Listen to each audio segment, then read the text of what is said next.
سلام عزیزای دل، بریم سراغ انرژی خانی امروز تاروت، ببینیم چه پیغام و پیام ها و چه خبرهایی رو برات داره. نیت بکن تا من بهت بگم که تاروت امروز میخواد چه چیزی رو بهت بگه. اگر نیت احساسی دارم برات میبینم صحبت‌های مهم و جدی توی رابطه شما اتفاق بیفته. یک سری مخالفت‌ها، مانع‌ها و مشکلاتی رو توی رابطت میبینم ذهنت رو درگیر کرده، اما نگران نباش، برات حل میشه. توی رابطتون چالش زیاده، پس بهتر با هر کسی در مورد رابطت صحبت نکنی.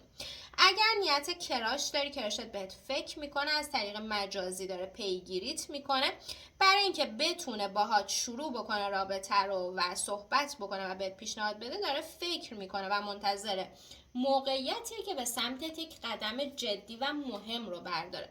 اگر نیت کاری داری، برای شروع یک کاری نگرانی، دست تنهایی، ترس داری، استرس داری، بهتره که از شخصی که میدونی در زمینه کاری تبحر داره حتما کمک بگیری.